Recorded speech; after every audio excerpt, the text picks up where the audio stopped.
भारद्वाज। थोड़ा बहुत लिख लेता हूँ, थोड़ा बहुत गा लेता हूँ। ये बड़ा मुश्किल था मेरे लिए कि सनातन धर्म को कुछ पंक्तियों में करना, क्योंकि सनातन धर्म एक बहुत बड़ा धर्म है जिसकी अनेकों विशेषताएं हैं। तो इसे कविता के रूप में पढ़ने की जगह मैं अपने कुछ विचार आप लोगों के सामने रखना चाहूंगा। उसमें वो चीजें हैं जिस वजह से हमारे आज के युवा हमारे धर्म को भूलते जा रहे हैं। हमारे धर्म में एक महत्व है तिलक लगाने का।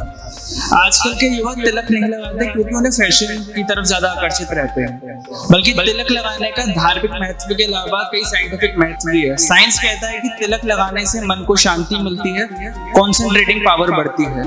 लेकिन आज के युवा वेस्टर्न कल्चर की तरफ इतने आकर्षित हो रहे हैं कि वो हमारा धर्म भूलते जा रहे हैं। ऐसे ही अनेकों विदेशों में हमारी जो धार्मिक किताबें हैं, भागवत गीता, महाभारत, ये अन्य भाषाओं में कन्वर्ट करके पढ़ी जा रही है, क्योंकि सबका मानना है कि इन धार्मिक किताबों में ऐसा ज्ञान है जो दुनिया की किसी किताब में नहीं दे रखा। तब भी हमारे देश के युवा, हमारे देश में, हमारे एक भी स्कूल में ये चीजें नहीं पढ़ाई जाती। मैं अपने सनातन धर्म को 4 पंक्तियों में आप लोगों तक पहुंचाने का प्रयास करता हूं, जो मेरे मायने में हमारा धर्म है, जो सबसे अलग किस चीज में मनाता है।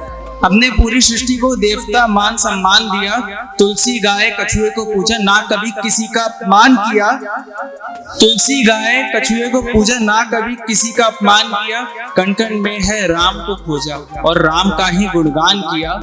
गर्व से कहते हैं हम हिंदू हैं, हमने हिंदुत्व का सम्मान किया।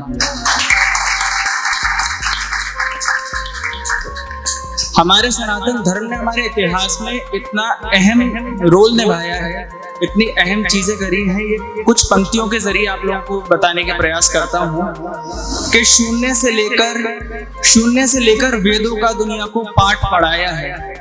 आयुर्वेदा जो मेडिकल सबसे पहले हमारे देश में था, वो संस्कृत में था और वो हमारे सनातन धर्म की ही देन थी। शून्य से लेकर वेदों का दुनिया को पाठ पढ़ाया है।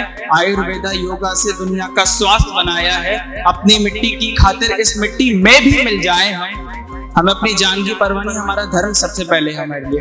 अपनी मिट्टी की खातिर इस मिट्टी में भी मिल जाए हम, वीरों की शौर्य गाथाओं से एक अमूल्य इतिहास बनाया है।